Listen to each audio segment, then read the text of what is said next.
It will be a fight. And there'll be a lot of death, unfortunately. It will be a fight we will win. But a lot less death. But there will be death. People should be actually kept out of the country for at least 28 days. America is not prepared. G'day, ladies and gentlemen. Welcome to the Butterfield Effect podcast for another week. It's a pleasure to have you here. It's been a big old week for poor old Butts because I've been in the hospital, had a surgery on my leg, and I'm a very, very, very sad little sook when it comes to pain. So I've been sooking and whinging. And so if you see me freaking out during the show and moving around, I'm trying to get my leg up and all that rubbish. But one of the things I'm also going to try and do in this show is not swear for the first 5 minutes. So YouTube might even think about monetizing this video. So we'll see how we go. But also in saying that, with today's guest, it's very, very unlikely because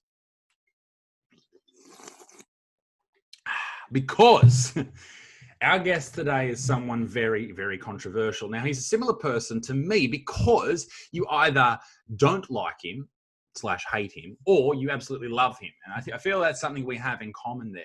A lot of people label him a lot of things, and that's something we're going to get to the bottom of today as well. And he's had a lot of run-ins with similar people that I've had run-ins with in the past. He's got a very interesting life. He also died at the start of this year. So that's something I want to get into as well. But today, my podcast is with a very, very nice human being, Avi Yemini. Are we good? I don't know. You're sideways. Oh, Jesus Christ. I tried to do... Is that better? That'll do. That's perfect. What's happening, bros? No, mate. Friday morning, getting over my hangover. All right, we're shooting because this is quality stuff. Having a beer at 11 o'clock in the morning. What's happening? What are you dealing with at the moment? I feel like you're judging me, bro. And you're in no position to judge me because I think really the right thing to do is to start this off with you apologizing for your white privilege. What your people have done to my people. I feel like that is a very important thing. One of the things that I think we should do in this country, alongside acknowledging the former custodians of the land before everything we do in life, is acknowledging our white privilege and the fact that I have had every other opportunity on earth other than any other people of any other color. I have every opportunity and they do not. And for that, I am sorry. Thank you. I feel better, but it's just the start. Just know that that is not the end of your journey of repentance. It's just the beginning. Good. Thank you very much. Now, Avi, we have never spoken face to face. We've had a couple of opportunities too, and they've always been interrupted by whether travel plans change or whatever. But the first time we ever spoke was on the phone after I said some very naughty things at the Melbourne Comedy Festival last year. And I know I'm a bad dude. And there was a joke that involved the word Jew. And that was how it transpired. Was I was pretty heavily attacked by the crime reporter from the Herald Sun, I believe, in Melbourne, and from the Anti-Defamation Commission. And you were kind enough to give me a call as a Jewish man yourself and to just sort of calm the situation. It's funny because, firstly, it's funny that the Herald Sun are the ones that pushed that. Everybody thinks Murdoch newspaper, they're all right-wing, free speech, freedom fighters, but the truth is most of them are actually quite left-wing. Yep. The reporters themselves, it's just the commentators that, the opinion writers that are actually right-wing. But it was funny because when that happened, my phone went off, just as in Jews that I know, friends of mine that were outraged by, and I had private conversations like where I'm going, bro, really? Like, it's a joke. I go, I know who he is. He's not a Jew hater. It's, I put it to him, how many times do you go to a comedy show or sat in a comedy show where somebody's made a joke about Muslims or, Africans or whatever, and you laugh? Why is it so offensive? He obviously does not think the Holocaust was a good thing. It's a joke. That was the big thing. It was this lady who was upset at me And rightfully so. It's an offensive piece. Now, the actual joke itself was actually about vegans. And that's the vegan community has come after you as well. And that's something I'm sure we'll get into later in the show. But the joke itself was about vegan people. The lady was very upset about that, and she sent me an email. But the thing is, like, that entire show was full of horrible shit. I'm constantly talking and talking in a horrible sense about different people, minorities, and groups. But that's comedy. Exactly. That's what's funny. Exactly. And that's what I enjoy about stand-up. Now, one of the things that I do, and a lot of people always talk about this, listen, in stand-up, the only thing you can do is punch up. You should only ever punch up. And I think that's absolute bullshit. I think you should punch anywhere. Absolute coward punch if you must. Coward punch him. Hit him in the back of the head. Whatever needs to be done, do that. As long as they're knocked out at the end that's the objective. Mission accomplished. I honestly, I think it's, you know, it's like I'm torn because when I talk to Jews, and you know, obviously I grew up with Jews, and it's like they're so sensitive about one subject, and they think you just cannot joke about it, especially outside of Israel. In Israel, there's a bit of a mix. There they tend to be a bit more open-minded and have a laugh about, you know, at their own expense. That's all it is. It's having a laugh at your own expense, you know, and you've got to be willing to do it. I think comedy is the best way to do it. And what you're seeing now, you know, with yesterday, Netflix pulling those shows, it's where do you draw the line? If I'm not allowed to joke about that, it's not even talk about it. So you weren't even being serious about it. But if I'm not allowed to joke about that, who gets to decide what we're allowed to joke about now? And yeah. I think there's actually money to be made now, because when Netflix is pulling down these shows, if somebody just opens a streaming service that will only run any banned shows, I think it's going to be Pornhub. The only thing you can go on is Pornhub and watch whatever you want. I can't wait to watch you on Pornhub, bro. I cannot wait. I can't. I've already got. I've got the oil ready beside my bed. The coconut oil is the best. The oil. The coconut oil. Avi's got no time for lube. It's only oil. No lube. It's for amateurs, bro. So with Netflix, they actually, I'm about to release, and this has been sort of announced softly, but I'm about to release my new special that was filmed last year. And with Netflix they looked at it. And they looked at it for about 2 or 3 weeks. And then the guys who took it to Netflix, they came back and said, listen, we feel it is, for this moment in history, too controversial to put this on their platform, and they're not willing to take that risk. Now that's, to me, as a comedian, is highly fucking fucked up, because that is exactly what we are trying to fight against. And people like yourself, you know, myself, and other people on like the internet who are just saying, okay, hey, everything is open. It's okay. Because you make a joke about the Holocaust or 9/11 or something horrible and heinous that has happened in human history doesn't necessarily mean that you are happy that that's happened, or you applaud it. It's making a joke about a fact. Something happened. It's just like it's you know, it started with you're not allowed to talk about it, or you're not allowed to question things, or you know that's how it started. 5 years ago, it was you were still allowed to joke about it if it was obvious that you're not supporting it. And back then, I was sitting there going, guys, how can there be things off limit to discuss in a free society? How is it that people, you know, some people that I hated, you know, groups that I thought were bad. But when I saw Facebook starting to pull down their pages, this is before everybody was talking about censorship, it was the first pages to be pulled down. And I said, that is dangerous.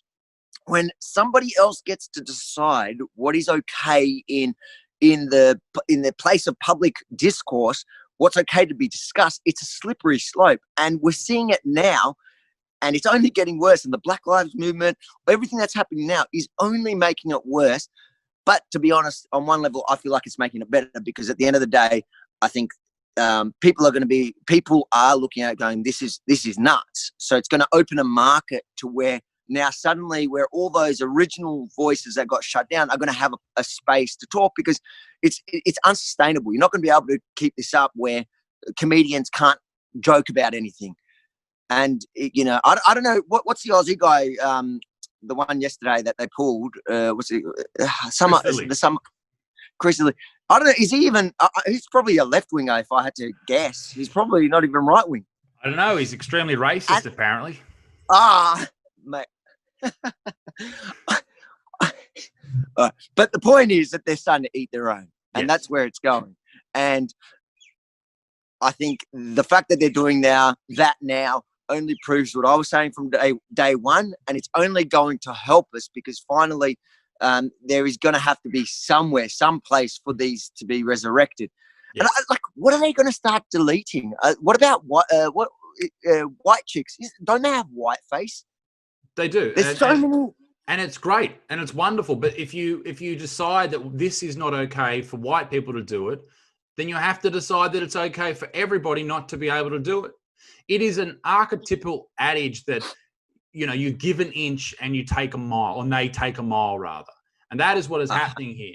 We saw it in the 60s and the late 50s with people like Lenny Bruce, the comedian, who was arrested 4 or 5 times because of vulgar language, like saying tits and cunt and all that type of stuff.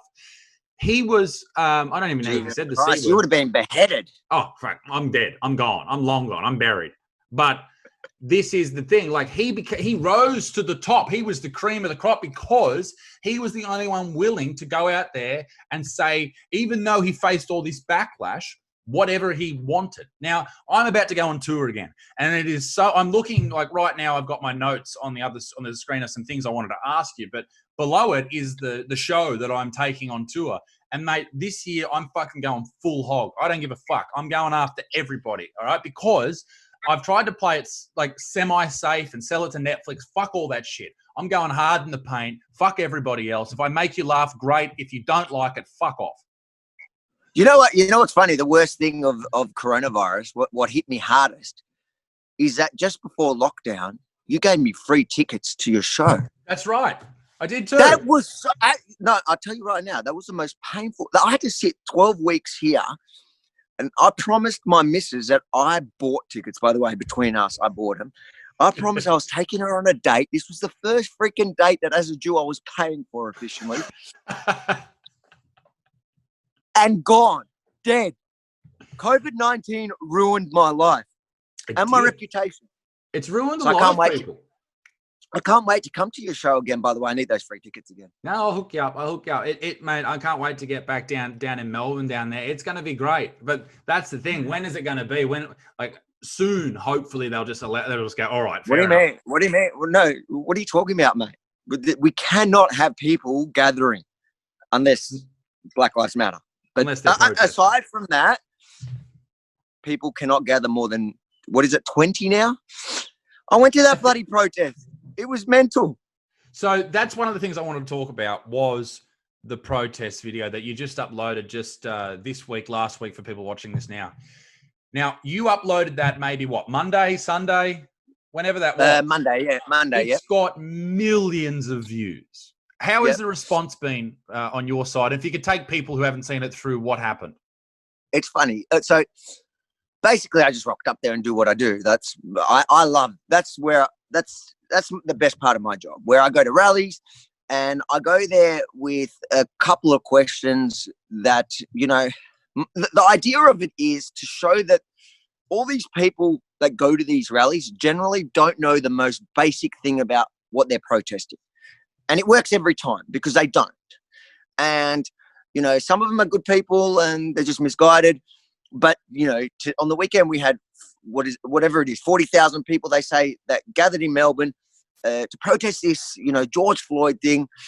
And they were breaking COVID-19 restrictions. So really, putting, if you believe it's a risk, which they're all the same people that a few weeks ago were condemning those little protests against the lockdown because it's so dangerous. So if you believe it, so you're willing to put millions of Australians at risk. So it must be pretty important and you need to do it right now. But you go there, you ask them basic questions like, do you know Justine Damon, the white Aussie chick that was also murdered by a cop, by a Minnesota police? None of them even bloody know her name. Then they start throwing statistics at you like, oh, what about the 432 Indigenous deaths in custody? And it's like, all right, how many white people died in custody at that same time. Guess what? It's about 2,000. But that doesn't matter because, what about the incarceration rates of Indigenous people? It's like, okay, guys, what are they in jail for? You want to lower incarceration rates? Do you want to stop jailing murderers, child rapists, actual domestic violence? This is the craziness, and they don't know anything at all. So I went there and I put those basic questions to them. And what's interesting is I've looked at the statistics this morning, the analytics, and it's about across the platform, so Facebook, YouTube, Twitter, and it's got about 4.5 million Australian hits. So if you think of that, that's 1 in 5, 1 in 6 Aussies have watched at least 10 seconds of that freaking video, and it hasn't made it to the mainstream media. Not one. That is the most watched Black Lives Matter footage in Australia, but the project don't run it. And why is that? There's a question. The answer to that, because I look better than Waleed. Waleed will never give anything to you. The thing is, they refuse to run things like that. Now, they have been doing that for the longest time. If they don't recognize what you do as real journalism, they don't recognize what I do as real entertainment, and the reason they don't do that is because they're right about the latter. Thank You're you. not fucking funny, bro. Thank you very much. They don't do that because it threatens them. It threatens everything that they hold dear. And they know that if you start recognizing Avi, who's out on the streets asking questions, hard questions, as soon as we start recognizing him, all of a sudden it boosts his profile and he takes our spot. And they refuse to do that. Now, with the Black Lives Matter movement, and particularly the Indigenous deaths in Australia, one of the interesting things that came out was a link to, I don't know if it was the Australian Bureau of Statistics or it was the crime statistics, whoever does that for the government, those 400 plus Indigenous people who died between 1991 and I guess it was 2018. I think those stats are between 91 since the Royal Commission and 2016 or 17. Yeah. So a large percentage, over half of those were 58%. 58% were natural deaths. Natural deaths. 37%.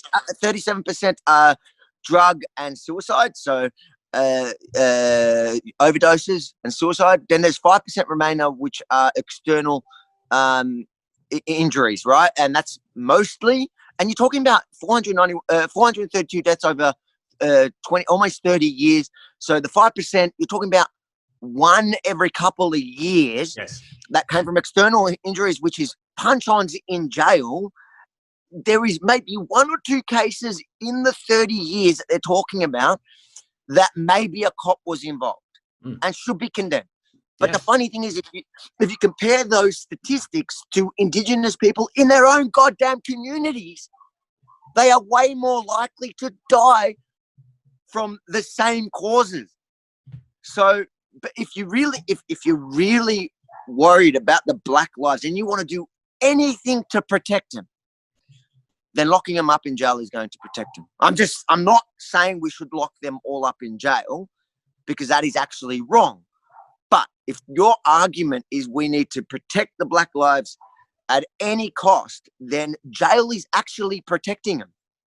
Yes. Now, one of the things that I have been struggling to comprehend in my mind, and it's something I've been thinking about a lot. And the thing is with this thought is it ebbs and flows how I take it on board. And I try and be introspective with my own thoughts and not being in that environment. But the incarceration rate for Indigenous people in Australia is far higher than everyone else. Now, why is that? Is that because where they come from? Do they see their uncle in jail? Do they see their dad in jail? Is it a bad environment that they're in? Do they not see the ability to go and find a quality employment and get out of that shithole? Is it because there are a lot of people, for example, in Western Australia, the Northern Territory, in rural areas that live basically 100 years ago? They live in that old environment and all they have access to is enormous amounts of homegrown alcohol and drugs and shit like that. And they don't have the ability to bring themselves out of this hole that they are in. Now, is that the case? Is it a cultural thing? Is it this war against white people that seems to exist between Indigenous and white people, which is very unfortunate? Is it real racism? I don't actually think there's that. I think the war is much smaller than it's portrayed. I think it's a lot of white people that are making it. Yeah, absolutely. Because funnily enough, I've from that video, I've received heaps of messages from Aboriginal people that support it. Yep. Because they just want to. They don't want to be seen as victims. That victimhood. Listen, I think it's a mix of everything you're saying, and my point of that video, for example, is, why don't you protest for the cause? Why don't you target the cause? The fact is, there is a problem. Is it systemic racism? No, because the systemic racism did not cause that guy to murder. It did not cause that guy to abuse a child or beat his wife. Like, it didn't cause that. Systemic racism is the biggest scam. There's good studies in the States, especially because I actually worked in South Jamaica, where 50 Cent and Ja Rule are from.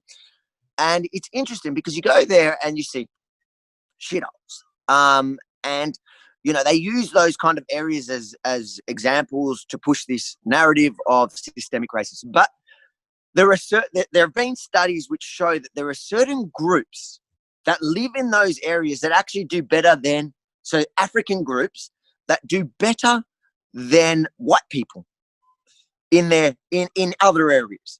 And what the point of the study shows is that it actually had nothing to do with specifically where you lived. It had to do with your culture, your upbringing. So these were conservative kind of Africans they happened to be, I think they were very Christian and whatever. And they thrived because for them, education was important. And, you know, the whole system of the family values was important. And they thrived. They did well, whether they stayed in the neighborhood or moved out. So when it comes, I would say the biggest contributor to those stats is culture, and the fact that the rest of society, you know, pushes them, encourages victimhood and victim mentality, and give.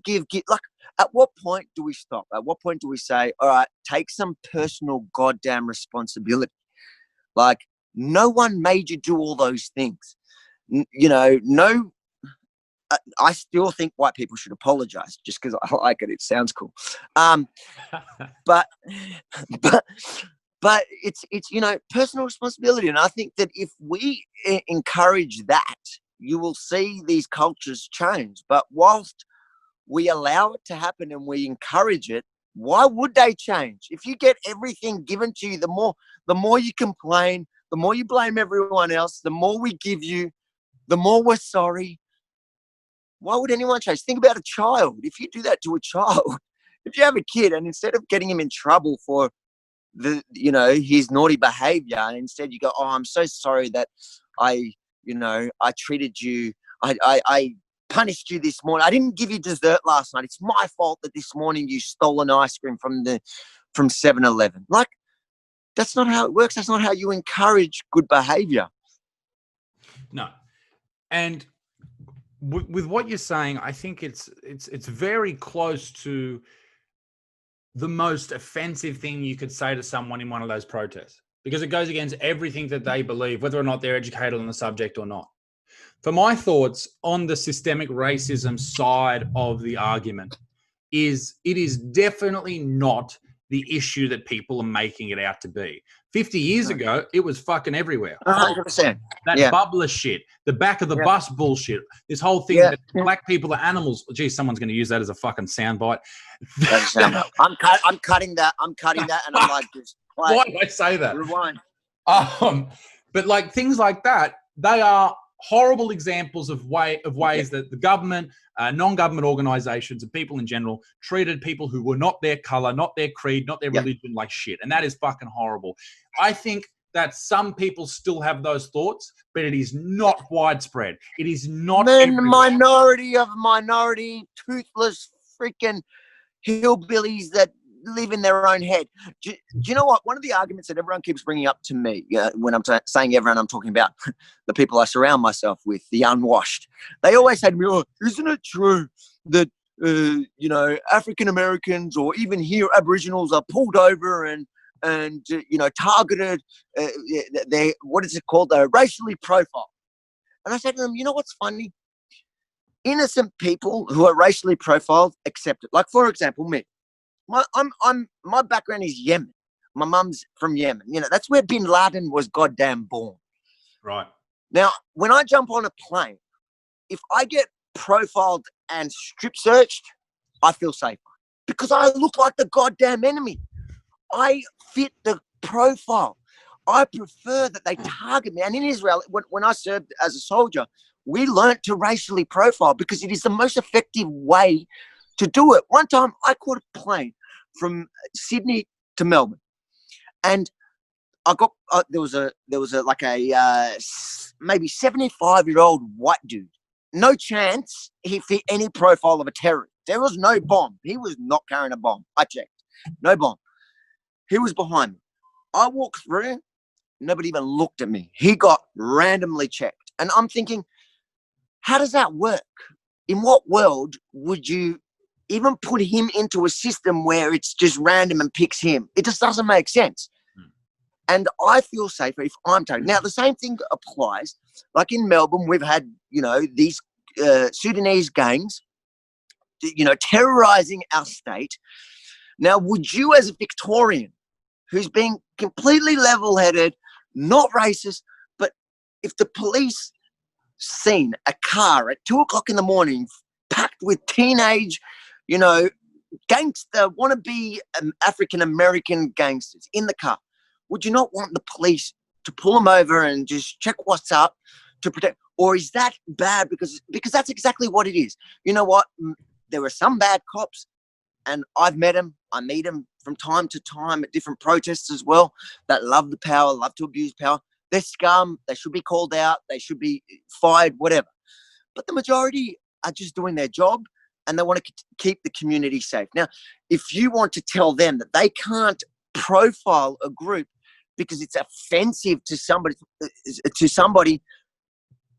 anyone that's innocent, that doesn't feel guilty about potentially doing the crime, they don't mind being pulled over if it's going to protect their family in their own hood. Like if you're an African American who lives in a neighborhood that's got high crime, and you could see how just by driving, they pull you over and then they check it and you're fine, then you will feel safer knowing the cops are doing that. But now they're trying to make it the cops can't even do their jobs. And it's all under this idea that it's racism to put people, to profile people, which that's the oldest thing in the book when it comes to policing or military or whatever. So I'm just going around in circles here because I like the sound of my own book. It makes sense because if you're at an airport and you're working security and there's, Sydney Airport, 10,000 people a day, and you've got to somehow pick up who's the biggest threat, you're going to go with the brown dude with the beard. I mean, I get picked up with this fucking thing all the time. I always get every fucking time I go through the airport. "Oh, sir, you just got randomly selected." And I feel racially profiled or follically profiled, perhaps is the better term. But it makes sense. If you've got 10,000 people coming through and you've only got 8 man-hours to weed through all of those individuals, you're going to go with the people who look like they are Islamic State. Fit that terrorists. profile. Exactly. You're going to go with that. You should go with that. The problem in the West is that they're so scared about offending people that they rather put the rest of us at risk by not doing. It's like they almost specifically don't target. Like they will avoid the actual potential threat as not to be, so no one points a finger at them going, "Oh, you see, this whole thing is built on systemic racism. I love when they use that in that video that I did the other day. When they use it, I go, okay, I like the term. It sounds cool, systemic racism. What does it mean? What does it mean? What do you feel is racist in Australia? What do they get? What is happening to them? What are we doing to anyone to target them, systemically? And they can't answer anything because there is nothing. Like I was having this conversation with my other brown mate the other day, and it's funny because I rocked up to that rally. We were all people of color, and everyone's like, "Oh, why don't you talk to the Aboriginals? Why don't you talk to them?" Because there was no goddamn Aboriginals that I could find. They were all freaking white, Yep. and like I'm rocking up with these people and we were talking. I go, what the hell was I just saying? I forgot. You turned up with your group of people of color. Oh no! So what we were saying to each other is that it's funny because Aussies mostly don't judge people based on how they look. It's on how you act, right? So why is it that people often treat Aboriginals different? And I'm just like, the truth is that sometimes when you go to these areas, they are acting, the ones that you're seeing on the street are acting in a particular way that makes you feel uncomfortable, not about their skin color, just about their behavior. It's just like when a white junkie walks up to you in a train station, you're like, oh, I don't want nothing to do with this goddamn junkie. Yeah. It's not his skin color. It's literally how people behave to how you treat him. It's like Sudanese in Victoria. If you see a bunch of wannabe African American gangsters standing on the side of the street with fucking bandanas, and they're like, we're from the Cribs, whatever it's called, you just go, I'm just going to avoid that group because they may try rob me because that's part of what they're trying to emulate. But then if you see like a bunch of well-dressed Sudanese men in a suit and tie, you're not going to feel that way. No. And Well, that's the point. What would happen if those 40,000 people that were in the protest the other day, out of that number, how many of those people would walk down the street in Melbourne, down Flinders Street, and see a group of Sudanese guys at 2 a.m. who had bandanas on or whatever? Would they walk straight through them, or would they cross the street? Because if they don't walk straight through them and say, "Good evening, sir," they are systemically racist. Yes, that's it, and that's the thing. That's the thing. It's just such a joke. These people, none of it makes sense, and it's getting worse and worse. And it's weird. It's just weird. And then you sit there and you apply their own logic to them. That's what I do in a lot of that in those videos, and they get baffled because they have this internal conflict. I'm a white person talking to a person of color. I've got to have respect, but he's the wrong person of color because he has different thoughts. What do I do? And Daniel Andrews, help me. If you have that feeling, then you are what is the second buzzword after, systemic racism, which is a fascist, which is thrown around hilariously. Now, Hitler, that's a fascist, okay? Me, who's been called a fascist, not a fascist. Like it's fucking hilarious. I made a Jew joke I'm once, called an actual Nazi, which is hilarious. An actual Nazi. Like my grandparents escaped the horrors of the Holocaust from my dad's side. My grandfather from Poland has the swastika on his certificate before from university, and he escaped. Right, he just had to get it, and then came to Australia. For me, when I was a kid and somebody would say, "Oh, that guy's a neo-Nazi," like I would get scared, and the hairs on my, you just think. And nowadays, when somebody goes, "Oh, that's a Nazi," you just go, "Oh, I probably like that bloke." Not because I like Nazis.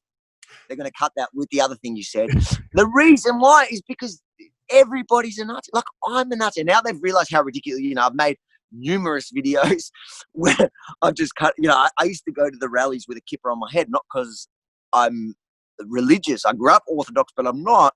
But I used to wear it just to show people how ridiculous the argument is when you walk up and I'm a proud Jew. I'm not religiously Jewish. People might get confused, but culturally, I'm Jewish and I love my heritage and I love my people and I rock up there proud, and they call you a Nazi.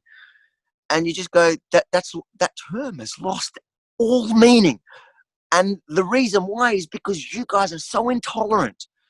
Is that a word? Yeah. Intolerant? Yeah. No, so they are, and they've moved the goalposts, and that's the big thing. Because a lot of people, particularly mainstream people who don't have anything to do with any of our channels or any of that type of shit, they've never had a good think about what other people are calling different people, all that business. They hear someone called a fascist or far right or Nazi, And all of those things, both of us have been called. And all of a sudden they're going, holy shit, this dude's fucking crazy. Like he must be pushing extremist views. Where if they took the time, they'd go, oh no, that's just an obvious thought to have. One of the people that has, he had a run at me a couple of months ago, Tom Tanuki. Oh God, bro, that guy made a reaction to my video, the one we're talking about, and he's the head of Yelling at Racist Dogs. He's one of the most infamous Antifa guys, anti-fascists. Yeah, you know, ABC turns to that guy for comments about fascism and racism and really YouTube him. He's the voice of reason. He's a fucking idiot, that cunt. He's honestly, an idiot, and he's a fool. He's actually like, I don't mind talking to anyone. I'll engage with the enemy. I have no problem because I believe in what I'm saying and I feel like I can back it. Their whole tactic is yelling at racist dogs. It's exactly what it sounds like, yelling at racist dogs. And so then, but he did a reaction and I got excited. I was like, oh, cool, this is going to be great. And I sat down and actually watched this guy's reaction. And I encourage you all to go watch it. It's like, it makes no sense. His argument, the only points that he argues, you know, the actual stats or whatever, those ones he actually just gets wrong. That, like, he just makes up a number without no source, wrong. But everything else is just personal attacks, swearing, you know, and these are the guys who are meant to be teaching us about tolerance. And, you know, the funny thing is, he's some middle-aged white dude. According to his own thing, he should be kneeling. He should take a knee, motherfucker. He should be washing your feet. That's what Tom... Yeah. Mate, I'd have Tom on this podcast. I said that to him. I said, let's chat about it because I feel like... He can't. He's scared. He will never talk to anyone that puts him on the spot. The funny thing is, his reaction video, which I'm thinking of doing a reaction to the reaction just because it's going to be so much fun. Do it for sure. But he's like, I go on the street and, you know, it can get difficult to come up, like to sometimes I watch it back and go, fuck, I had a better response I could have come up with to that. Because you're on the spot, you're quick, and also you got to remember you're in enemy territory where at any point you can be attacked. So you've got a number of things that you're considering while you're talking to people. And I still manage to, you know, because it's not very hard. Like, I get it. Low-hanging fruit. Yep. But this guy, he takes my video that he has all the time in the world to consider what he's going to say, and he still doesn't put forth a logical, sensible argument. And you just go, okay, there's no chance that guy's going to want to talk to you live, because if I was that stupid, I would hopefully be smart enough to know that too. Yeah. I mean, I'd love to talk to those type of people that have said those things, particularly about me, because I think I can have that conversation with people, not in person or on stage or anything. I get too aggressive. It's not aggressive like throwing punches, but just yelling at people. But like the yelling at racist. I've seen one of your stand-up things. You're quite rude. I'm quite rude. I'm a pig. I'm a piece of shit. But the whole yelling at racist dogs, 20 years ago, if you come up with that, people will be like, yeah, fucking oath, yell at those people. But once you move the goalposts and anyone is a racist. It's so funny. Like when you get into arguments now, they go, Avi says he's anti-Antifa. Antifa's anti-fascist, which must mean he's pro-fascism.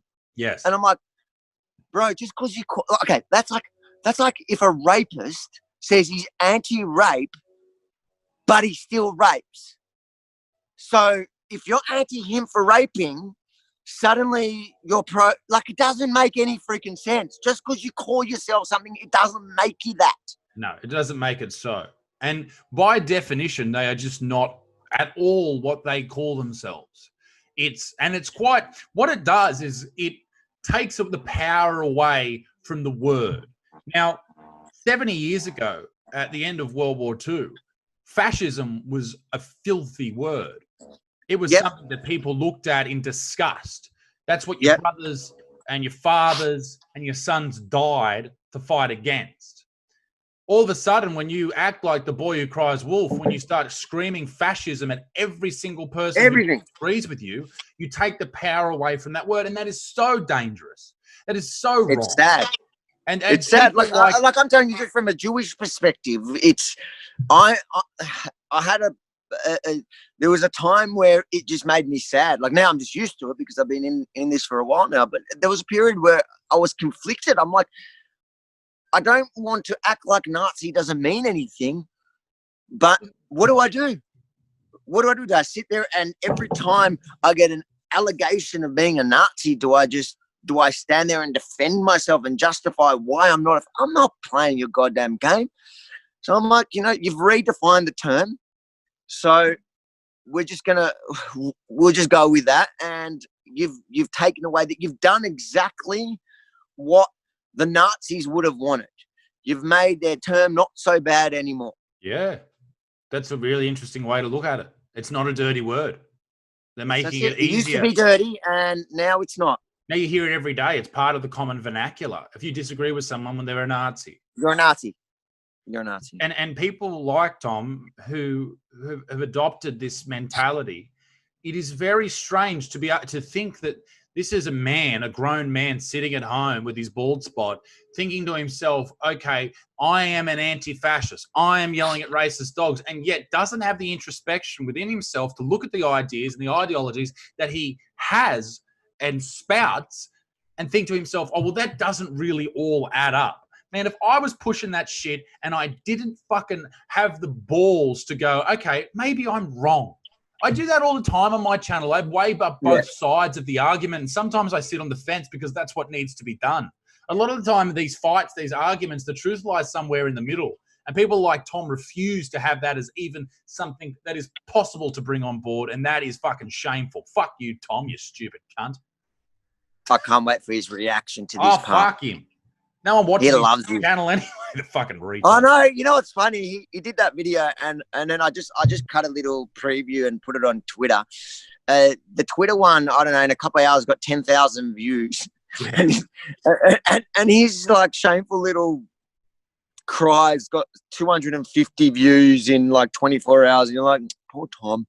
He's really trying. He's got a Patreon. Like guys, he's got Patreon. He calls it his trade. I'm like, that is the worst goddamn tradie there is. Hang on. Patreon Tom Tanuki. I'm looking forward to Tom going on my Patreon too. Hang on. I'll just bring it up. I don't know if you can see it. I know you're on your phone. I can't see anything. Oh, hang on. I haven't put it up yet. Is it? It's not from the beard. No, that's not it. Fuck. If you go to his Twitter, he's posted it because he's encouraging people to support his trade. I won't. I'm going to share the screen, but I don't want to do it now while I'm searching because some fucking porn or dirty shit. Yeah, come up. Well, I don't blame you. So Pornhub did have. They were giving it. Weren't they giving it away for free? Yeah, I signed up for it. It was great. But now it's Ebony Month, I think. Oh yeah, for Black Lives Matter, isn't it? I love how they're getting behind the cause in the only way they know. All right, can you see that? Yep. Okay, yelling at racist dogs. Tom Tanuki. Is it? Go down, yeah. Patreon, there it is. There we go. Click away. Tom Tanuki is creating stories, characters, laughs, and a hub for Oz activism. So you can be daddy. Oh, Jesus Christ, Tom. Shadow financier double daddy. For $10, you can be a ruthless scheming triple daddy. Fucking hell, dude. Ultra Findom, Ultra Quad. Do you know any of these fucking words, Avi? No, but you know what I find funny is these clowns, they always go on about how, they're like, oh, a few maybe before he opened his Patreon and then he shut up about it, but they go on about how like alt media, people like us, tr.news, where we always put a thing like, if you want to support our work, go to tr.news/support. I did that at the end of all my videos because that's how we're funded by the people, and they like have always made fun of that idea, and then suddenly they jump on Patreon and start their own, and they don't talk about it at all. It's actually really similar in the comedy industry. I am seen as the dark horse, which is probably a bad term for the current climate, but I'm seen as the dark horse because I'm. Is that like black? Are you black facing in words?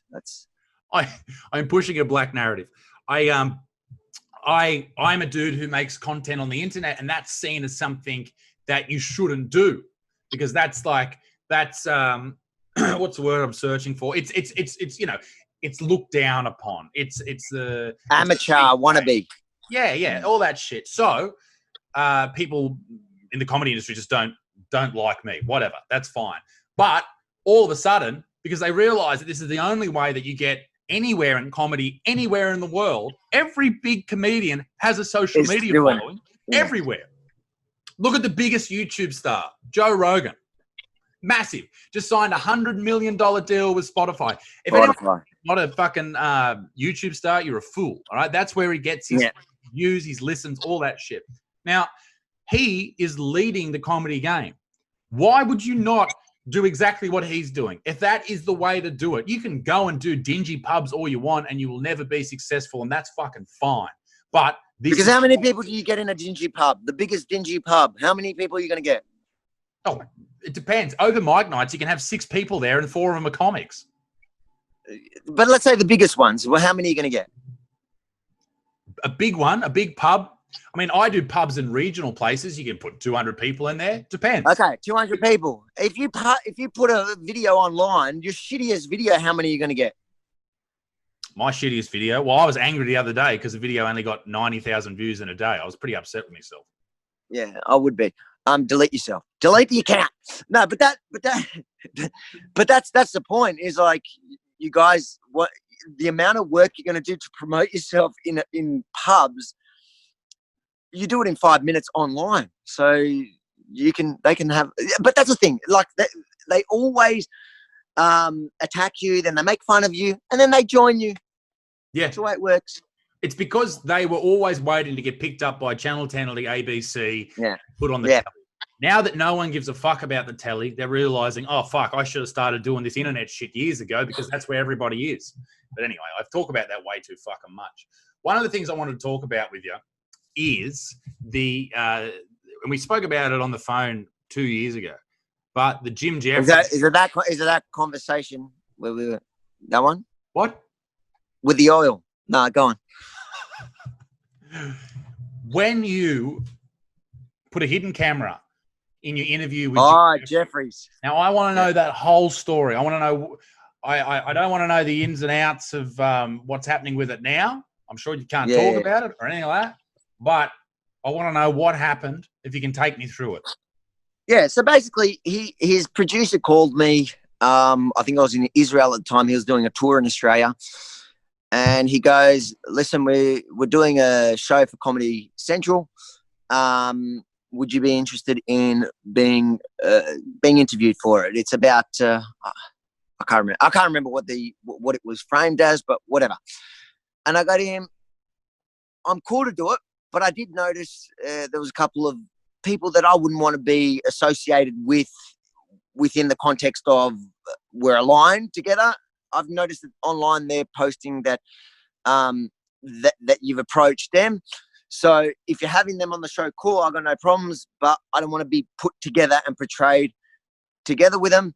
And they're like proud neo-Nazis, actual Nazis. So like, I don't want that because I just don't want to be framed. I don't give a shit. They can talk all they want and you can have them on. I don't care, but I don't want it to be framed that me and the neo-Nazis are together because that's what they love to do. And I said, if you can agree to that, what was the other condition? There was one more condition. Anyways, I said to him, I'm happy to do it, but if you agree to that, I'm just not in Australia at the moment. So we'll, when I get back to Australia, we can do it. And they came back to me. They go, yeah, no worries. We've agreed. That's not a problem. But we'll do it in Singapore. And they flew me over to Singapore. And you think I trusted these pricks? I knew what they were up to. I flew to Singapore. They paid for everything, hotels. Great. I sit down at the interview. I swear to God, I had 2 mobile phones in my pockets. I just laid them on the side. These guys are so self-absorbed that they didn't notice me laying down. I propped them up with pillows. There was a couch. It was in like some bar. I propped them up with pillows. I think I even I gave it a little brush because it was just, I knew how sexy that phone was going to be after the fact. And then we did the interview. He was all right. He was like, sometimes I liked this. He used to be better than he is now, but whatever. I never had a problem with him.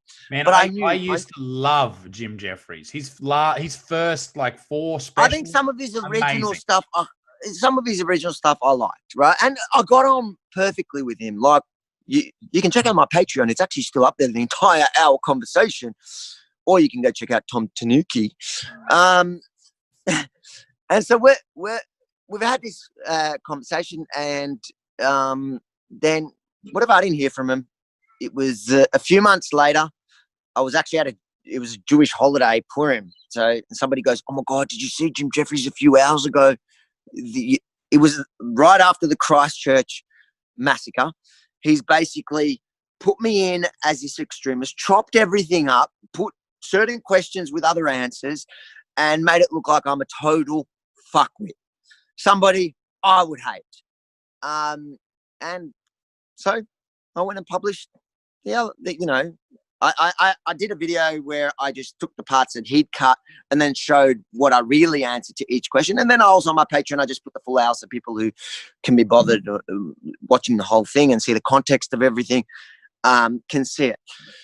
And then I came back to the show. It was quite fun because they've ignored it. They've never answered it. It's still up on their sites. They never apologized for, you can say it's a comedy show, but there are a lot of people that get their news from those, it's just like The Project. You can call it a comedy show to avoid any accountability. But the fact is that a lot of millennials get their news from The Project, and same as Jim Jefferies. And so then I decided with a mutual friend, Sydney Watson, we're going to head to America and we're going to track him down and have a conversation. Right. And when I got to the States, well, Sydney's she's an American citizen. So we got to America. We arrived there. The FBI were waiting for me. Really? They'd been tipped off about a potential terrorist entering the States, coming to conduct. They were actually all right guys. It was a man and a woman, and we had a conversation. They like we got on. It wasn't bad, but and they cleared me of the terrorism charges, which is quite offensive. Yeah. I don't know. I thought it would be fun to be, under. Anyways,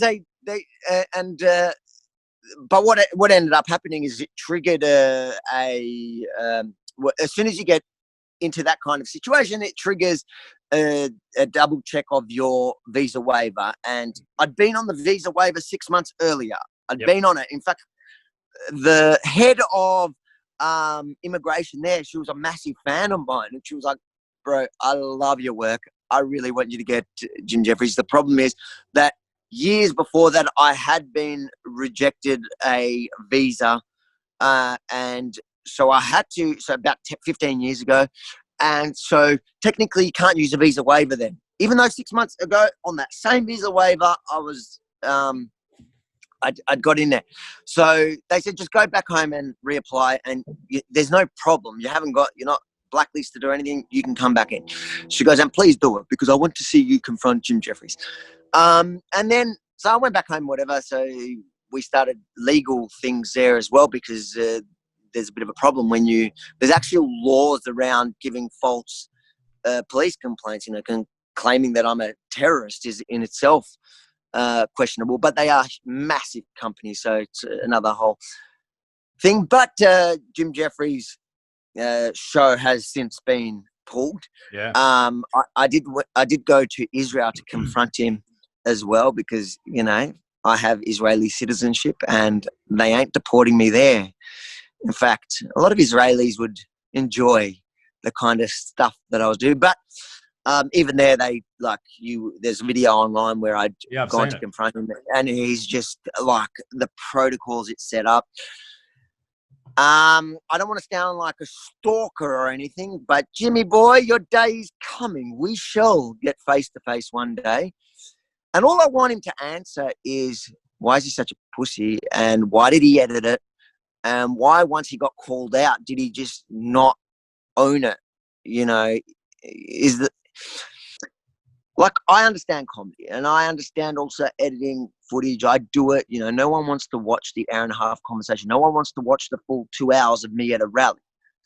But it is morally wrong to interview somebody and then cut their answers to make them look like they're support. You know, they made me out like I support the Christchurch massacre. Yes. I may have issues with Islamic ideology, points within Islam, and I think if you don't say it's Islam and you actually talked about these issues, everybody would agree, or anybody with any sort of moral compass would agree. But to paint me as somebody that supports the idea of going into a mosque and shooting up and killing innocent people, that's vile. In fact, I condemned it at the time. I think that's mental. You're a bad person. I don't know how you can do that. And then I don't know how you can then go and paint somebody as somebody who supports that when they obviously don't. So that's where it's at. And I was grateful that I filmed it. I think for Jim, it's sort of one of these situations where he's filmed it and then the editors have just gone, fuck, let's just go free range with this shit. You called out. I know a lot of people have said that and tried to, you know, dissolve him of any sort of responsibility. The problem I have with that is that when you watch the final edit, he is the one who does the intro, who talks about it, who makes fun of it, who cracks the joke, all in line with this edit. So he knows. I don't care who edited it. Fine, he didn't edit it. His producers told him to do that. Mate, have a backbone and tell them, fuck you, I'm not taking somebody and turning them into something they're not. He didn't actually say that.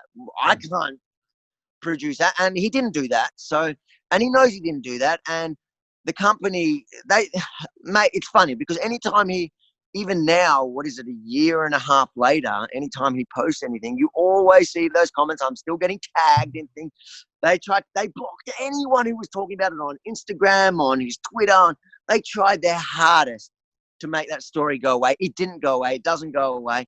To be honest, if he just owned it at the time and apologized, it would have been embarrassing. Yeah. But it would have just gone away. But he wouldn't have done that. His management would have been like, do not mess it, do not post about it, go radio silent, and it'll all blow over.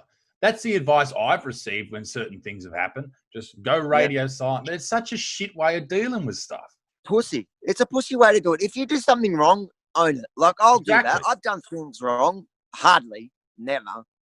But once or twice.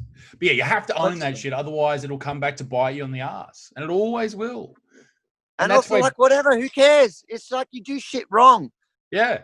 And you fucked up, bro. You tried to set me up and I got one on you. Just own it. Give me the credit I deserve, bitch. And people have been saying, listen, Jim took the money and all that type of shit. And he did. He changed the way he thought, he performed, all that shit for money. Yeah.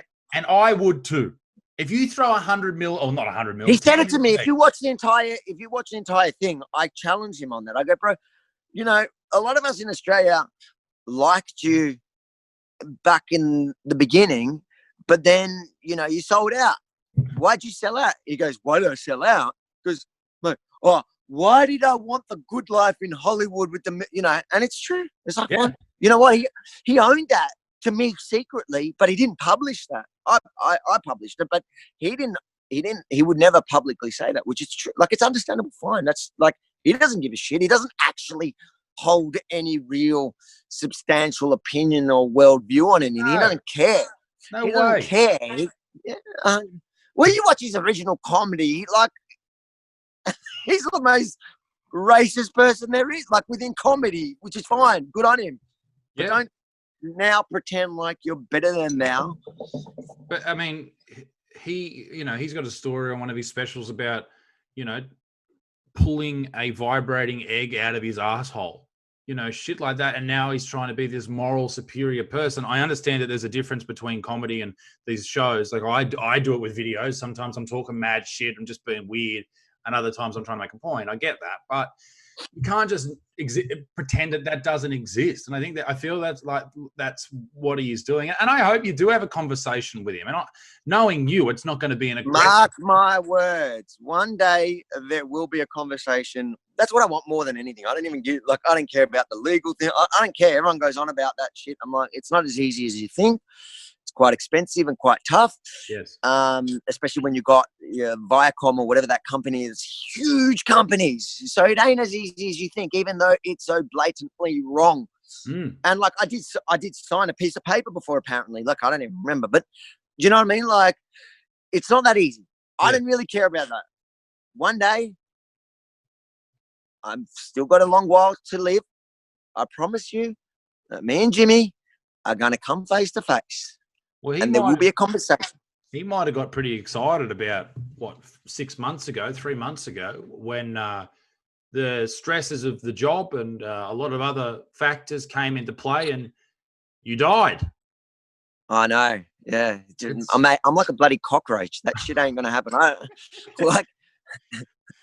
was lucky.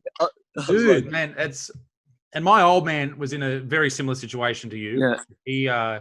He played a charity football game and collapsed in the sheds afterwards, and he's 52. And coded there, was dead. Thankfully, they had a defibrillator. A defibrillator, one of those.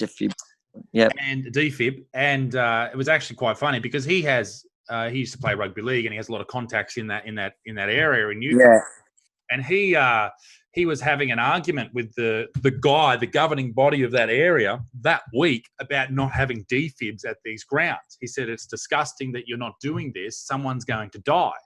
And thankfully, because of... Are you telling us your old man is actually Karen and he took it that far that he killed himself to prove a point? He did. And it was a point proven, and now they have them there. So I think, it's not Karen wins. Karen has win. Mr. Karen Butterfield has won. He's won. But yeah, no, it's like people don't realize it's actually the biggest killer for under 40s. The building of the stress. They say it's the biggest killer of under 40s. That a healthy under 40-year-old men. Yep. And it's just, I don't know. It's scary because you realize afterwards that so quickly that could end.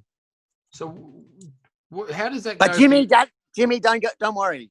I'm coming for you.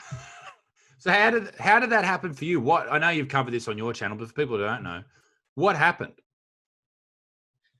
I had a major year. Like it's called, I think, sudden cardiac arrest or something, which is the biggest killer for under 40s. That they can't actually pinpoint exactly what it is. It was just a mix of a bunch of stuff. I trained heaps. I took a new pre-workout that morning. They think maybe that elevated your heart to cause the perfect storm. But I didn't know it is the biggest killer of healthy men under 40.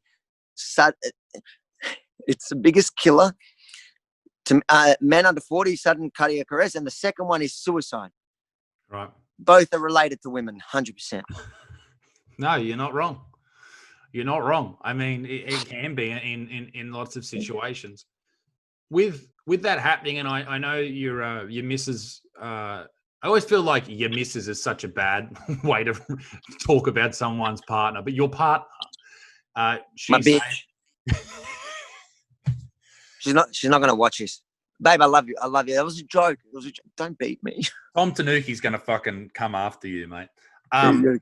She saved you. She kept you. She's a legend. Yeah. She is a legend. 8 minutes of CPR. Mental. Hard fucking work too, especially when you. My chest hurt for a month. Really?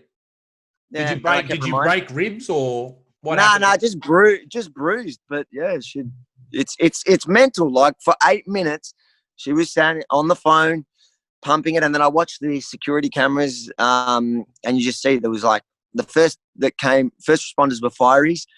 And then I think there was like 17 first responders in my room. Fuck. Yeah, it took about an hour and a half to stabilize me, get me to hospital. Wow. It's mental. But I'm here today, and Jimmy regrets that. What does that do for your mental health now? Like, does it scare you considering it just happened out of the blue? Oh, I don't like. I think afterwards, because it was like a month before lockdown.